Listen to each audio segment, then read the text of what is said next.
Hi everyone, it's Tanya and welcome to today's video. Today's video is going to be my fall cozy book recommendations. Like I said in my cozy autumn book tag, which I will link up here if you're interested, for me autumn isn't really a spooky season. For me autumn is more like a fairy tale season, cozy season, family season, so it's just my associations with this time of year. By my list of books, it will include some spooky reads, of course, because so many people at this time are searching for some spooky books to read. But also it will include some other books which I personally just consider atmospheric. I hope you enjoyed this list of books that I have compiled for you. Let's start with some Russian classics because that's where we start. That's where we normally start. The first Russian classics that I would like to recommend, and this one is a spooky one actually and a little bit scary. This is V by Nikolai Vasilievich Gogol. V is a scary story. So the story starts with three guys who are coming home from their universities for a break, and on their way home they need to spend the night somewhere, and they find this house. They talk to the owner of the house and they asked for the permission to stay. The first owner refuses, but then he agrees and he kind of shows them this like barn where they could sleep. During the night, the daughter of the owner comes to one of these three boys, and he was studying to be a priest, so he was about to become a priest, and she was a witch, and she kind of sits on him and she kind of rides him. You know, he's kind of galloping around the fields like a horse and she's sitting on him, and then he got rid of her. In the morning they moved on, they continued coming home, but then when he arrives to his town, he receives a communication from the dean of his department who says that a daughter of this certain person in the community died, and they were requesting specifically him to, you know, when a person died at that time, there would be a priest to come and read prayers for the soul of this person. And so to do that job, they required specifically the guy. He arrives in that house and then he recognizes the girl. And so his job is to be locked in the church with her dead body for 3 nights and read prayers above her body. And so all types of spooky stuff starts happening, and it's really a spooky and scary little bit book, but also a little bit funny, because Gogol is always, he's humorous writer, so it's also funny. It's not only like scary and dark, it's more humorous scary. The second Russian classics that I wanted to talk about to you today is also by Gogol, Evenings in the Village near Dikanka. So this is not a scary read, this is more humorous, funny, just enjoyable read, but it has to do with demons. It's more like a collection of short stories from the rural life of the rural community, and so obviously at that time people were very religious. In these stories people are always fighting demons, and demons are trying, you know, trick people, get something out of them, but then later on people get the better of the demons. So it's not scary, but it does have to do with some demonic powers.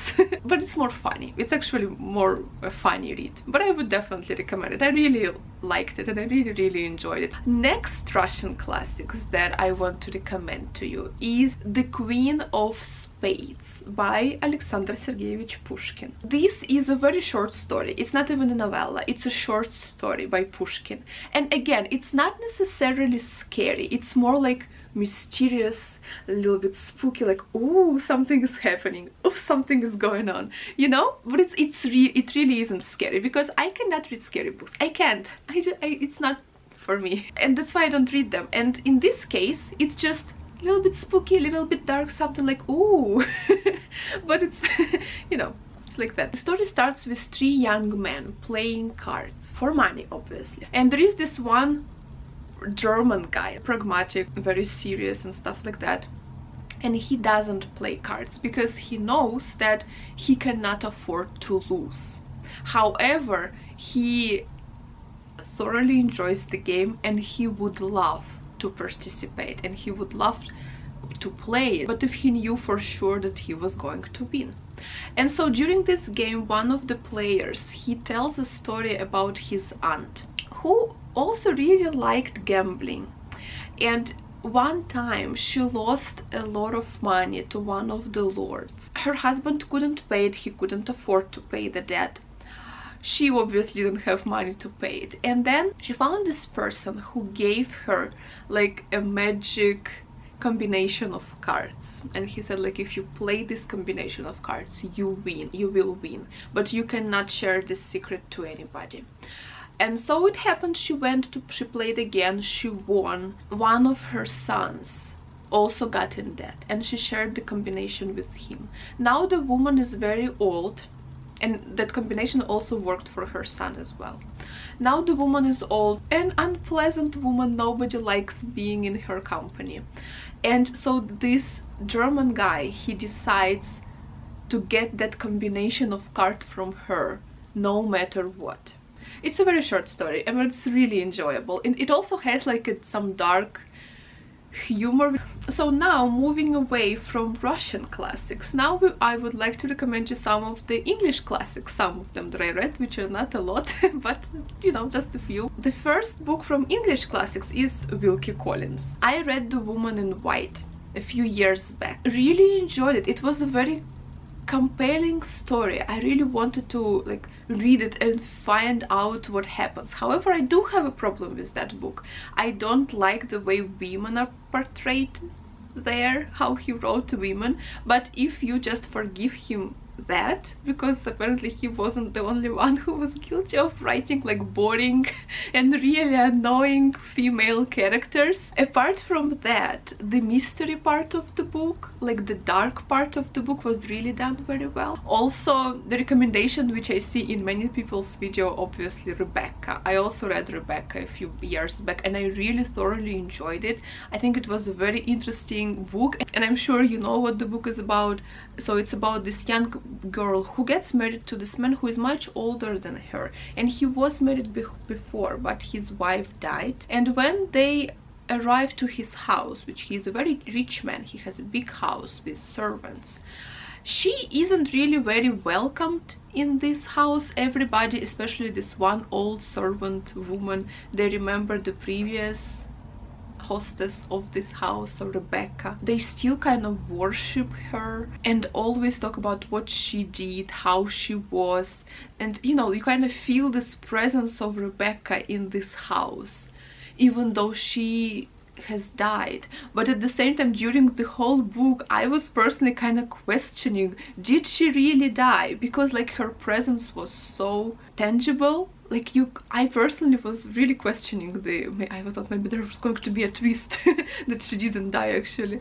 So it was a very interesting book. I very much enjoyed it. And now to some of the modern books, some of the modern reads that I would recommend for this season. The first one being The Little White Horse. So again, this book isn't scary, it's for children, but it's atmospheric. This girl Maria, her parents die, and with her teacher, she is asked to move to this mansion somewhere in the countryside to live with her uncle. And this mansion is very mysterious. It has this, it looks like a castle, and in order to get in there you have to pass through like a hidden path. It's kind of hidden from the world outside.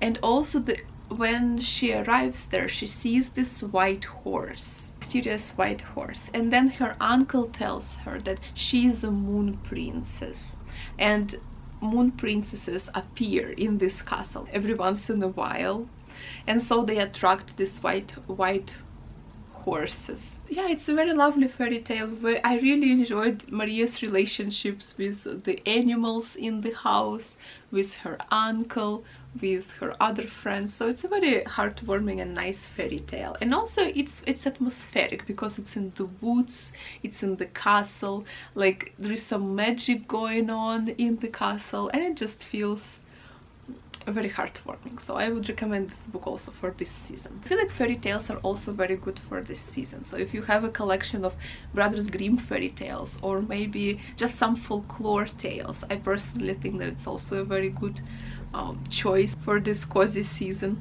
And the book that I would like to recommend is Snow and Rose.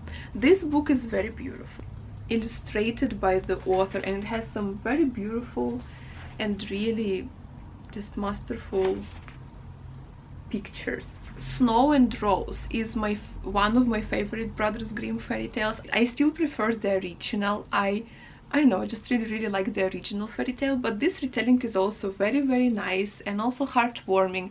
It's obviously bigger than the initial fairy tale, that's why it has more adventures. And it was a very cozy read, especially with all the illustrations and all the relationships in this book between the sisters and their mother, and then they meet another boy and they also become friends with him, and it was just very heartwarming and lovely. So Snow and Rose, beautiful. Perfectly Preventable Death by Deirdre Sullivan. I really enjoyed this book. Normally I find it difficult to enjoy like young adult fantasy, for example. This is not a fantasy novel, this is more like a spooky novel. Again, not really scary. The stakes are definitely pretty high here, but again, I wouldn't say that it was like very scary. It was more like spooky and dark, a little bit scary, but not too much. In this book we follow two sisters and their mother. Their mom has got married to this rich man who lives in a castle somewhere in a village, and they moved to this castle. However, in this village there is this legend that a few years back girls were dying here. They were found dead in the woods. Nobody to this day knows what happened to them and what caused their death. They come to this castle, and there is a woman living there who is like I guess so she was the aunt of their mother's husband, and she is a witch. So everybody knows that she is a witch. She doesn't hide it, but she is also very detached. She lives by herself. She isn't really very welcoming to them. She shows that she doesn't really want these women in this house. They just think that it's just a matter of territory because she has always been the woman in the house and she doesn't want anybody else, but actually there is something more. And then these two girls, they go to school, and again, kids in school are very weird because they're not welcoming, they're not friendly. They kind of by themselves on their own, and they don't accept them very easily in their group. You can tell that there is something mysterious about this place which nobody tells the girls, and the girls don't understand what's happening. And then one girl, she finds a boyfriend whom the other one really does not like. She isn't jealous, but she just really hates the man, and she doesn't understand what her sister found in him. She feels like he's dangerous, he's scary, but her sister says like, you're just jealous of me. Weird things start happening. There is also this girl discovering her sexuality, and one of the sisters is actually gay. So there are a lot of things in this book, like discovering yourself, and then, you know, relationship in the family, relationship between the sisters and the community. It was a very well written book, and I feel like it's very difficult to write teenagers so they would feel like teenagers. And in this book, definitely, at least to me, the girls, they did feel like teenagers. So I feel like that was a really good representation of this age in this book. So highly recommend it. It's really, it's on the darker side, on a spookier side than all the previous reads, but it's again nothing too scary. I handled it, so I feel like if you don't like very scary books, you will also handle it well. Another book is by Shirley Jackson, and this is We Have Always Lived in the Castle. I read two books by Shirley Jackson, this one and Hunting of the Hill House, and again, I would recommend them both, but Hunting of the Hill House was too scary for me. I had nightmares after that book, and so like, if you're like me, then maybe don't read that one. However, this is very atmospheric. The writing is beautiful, like the language, her language is so atmospheric, like it kind of keeps your attention, and you kind of feel that something is lurking around, something is, I don't know, I really like the way she uses the language to create the atmosphere of the book. There is nothing supernatural here. We just follow two sisters and their uncle who live separate from the community of the village because a few years back their family died, and everybody in the village believes that it's the older sister who killed the family because the family was poisoned by food that they were eating during dinner, and it's the older sister who always cooked in the house. She enjoys cooking, she loves cooking, and they died because of her food, so that's why everybody in the village believes that it's her fault, and they shun them away. So this family, what is left of the family, these 3 people, live by themselves. The younger sister sometimes go to the village to buy groceries for the house, and then she comes back.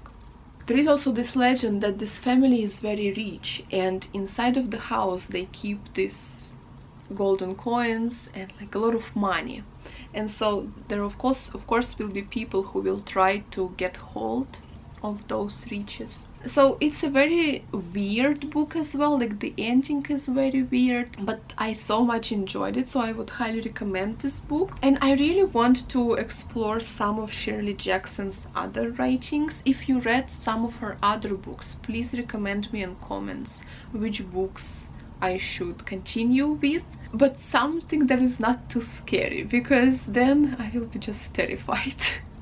But I definitely want to continue with her because I feel like she's such a brilliant writer. Another book that has a very similar feel to We Have Always Lived in the Castle, at least like to me, even though it's a very different book. This is Lenny, and this book is very difficult to describe. I really enjoyed it. Different, like the writing is so different. Basically this is the book about a disappearance of a boy and how the community reacts to this disappearance. But there is also this like fairy tale-esque element, because there is this character which is called Papa Toothworth, and it's like this being at this community. It has fairy tales about it. In this book he is real. He watches the village, he listens to the village, and he becomes very interested in Lenny, in this boy. So he is particularly paying attention to him, and so this presence of Papa Toothworth gives this like spooky vibe to this book. But also just it was very interesting, just the writing. Like for example, if you see these paragraphs, it's what Papa Toothworth is listening to, what he hears, and then the third part of the book is all compiled of like small paragraphs like this. And in these paragraphs we just see like the reaction of the community to the disappearance of the boy, like all the people, all what they think about this whole situation. And I thought it was so interesting. Again, this is not a scary book, but it's an atmospheric one, and I would recommend this. It's a very quick read. I really enjoyed it. One more book that is not really scary but also very atmospheric, and I loved this book so much. It was such a pleasure to read, and I want to explore some of her other writings, but also I'm a little bit scared that what if I don't like them as much. So in this book is Once Upon a River by Diane Satterfield. Again, not a scary book, but atmospheric, and I feel like the main atmosphere is because there is a lot of descriptions of weather, of this like English rainy, misty, foggy weather, and it creates this mysterious and dark atmosphere. And also it's set in Victorian England, so it's just the whole Victorian setting, and the weather and the climate described in this book just create this whole wonderful atmosphere. In this book we follow a family, a young family actually, man and a woman. They lose their daughter. They lost their daughter long ago, and to this day, especially the woman, she is mourning. Like she cannot accept that the daughter is dead. She kind of keeps to herself, and she doesn't interact with her husband. She's absorbed in her grief. And then by mysterious circumstances, there is this inn that is built on the river. One night, when people were just there drinking, telling stories to each other, which is like a culture of this place, people were telling stories. One night, this man appears, and he holds a baby girl in his hands, and then he collapses, and like both of them were very wet. and at first everybody thought that the girl was just a doll, and everybody started attending to the man. But then they realized that the girl is actually not a doll, she's an actual girl, but they thought that she was dead. But then suddenly the girl comes back to life, and nobody knows where she is from, who she is, how did she end up here, why was she in the water. And they assume that maybe she is the lost daughter of this couple. And so there will be like the whole mystery of the child. Who is the child? Where is she from? There will be another family to claim her, and so there's going to be a whole mysterious plot. So this book is very atmospheric, very well written, and I would highly recommend this one for the season. And the last book that is definitely not scary, but also very atmospheric, and just I love it so much, and you know, because I have already talked about it, this is Jonathan Strange and Mr. Norrell. I loved this whole book, like the way it was written, all the characters, how much humor it is in here, all the Victorian London setting, all the magic. This book is just magical. I love it. It is huge, it is chunky, but it's so worth your time and it's so worth your effort. And I feel like you will definitely enjoy it, especially if you read it in some cozy fall evening with a cup of tea or coffee under your blanket. You will definitely love it. Jonathan Strange. If you want to know more, I have a reading vlog, a whole reading vlog reading this book, so I will link it up here. But it's definitely brilliant. There you have it, guys. Those are my cozy fall book recommendations. I hope you enjoyed this video. I hope you found some interesting books to check out. Let me know about Shirley Jackson. So what books would you recommend me to read by her? Because I definitely want to explore more of her writing, but also something not too spooky, not too scary, because I really don't handle those things very well. And also let me know what are some cozy book recommendations that you have, that you would recommend to other people and to me. So thank you so much for watching. I hope you're having a very good day, staying safe, and I will see you soon in my next videos. Thank you very much. Bye.